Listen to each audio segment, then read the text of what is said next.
Have you ever heard somebody described as lukewarm? It's a pretty powerful image, right? And it actually comes from a text that's almost 2,000 years old. But the big question is, does this ancient warning about a church's spiritual temperature, does it have anything to say to us today? Okay, let's really dive into this and explore the whole debate.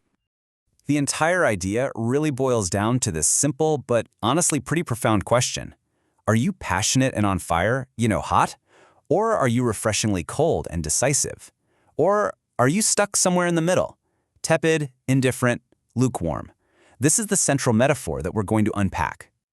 So what exactly is the Laodicean Church? Well, to put it simply, it's a biblical symbol. In the New Testament's book of Revelation, it represents a community that's just gotten, spiritually complacent, self-satisfied, and in the end, totally ineffective. It's a really powerful and, frankly, cautionary label.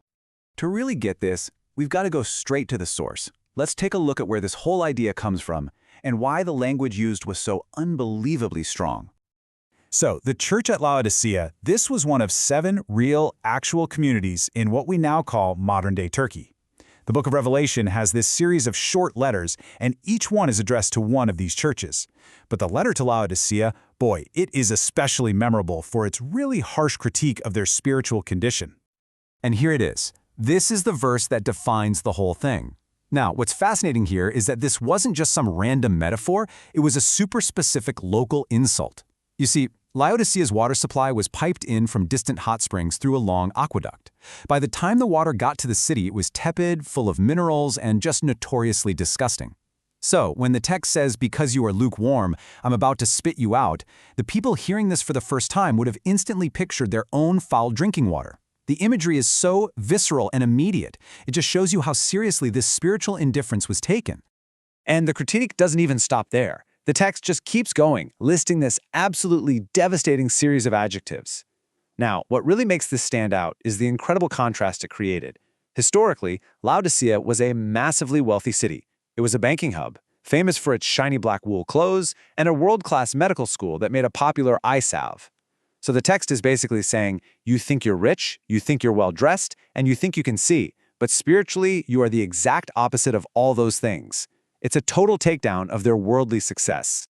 So, here's the million-dollar question. Was that just a one-time message for a specific city, or is it a timeless warning? Some people believe it is very, very much a message for right now. Yeah, this viewpoint argues that the Laodicean spirit is totally alive and well today. They see the characteristics described in Revelation not as ancient history, but as a direct diagnosis of the modern church in many parts of the world, especially in wealthy Western nations. So according to this interpretation, being lukewarm today means having a kind of faith of convenience. It's all about prioritizing comfort and material security over genuine spiritual commitment, over real sacrifice. And the warning is that this apathy, it comes with a cost, a big one, the potential loss of spiritual vitality and blessings. And this idea isn't just based on one single passage. Proponents connect it to other verses, like those in the Gospel of Matthew that warn against denying your faith. They frame them as part of a consistent biblical message against complacency that's still very much in effect. But not everyone agrees. Let's switch gears to the other side of the debate and see how it builds a completely different picture. A lot of scholars argue that to understand the message, you first have to understand the world it was actually written in.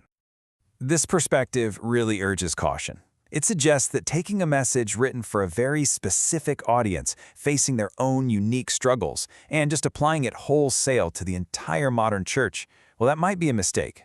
For this side of the argument, context is absolutely everything. It's the key that unlocks the whole meaning. And this chart just lays out the difference perfectly. The original letter was written to a church community that was trying to navigate a world of intense persecution under the Roman Empire. The modern view, on the other hand, sees it less as a specific historical letter and more as a universal, almost prophetic archetype that can apply to any generation that gets a little too comfortable. So the main critique from scholars is that labeling the entire diverse, global, modern church as Laodicean is just, it's too simple. It risks ignoring all the complexities of faith and the huge differences in Christian experience around the world, from persecution to revival, and it boils it all down to a single negative label. So, where does all this leave us?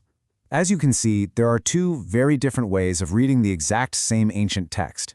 This is not a settled issue. It's a living, breathing conversation happening within theology.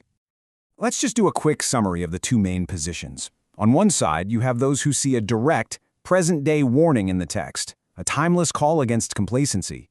On the other side, you have those who argue that the message is fundamentally tied to its original historical context and its specific audience.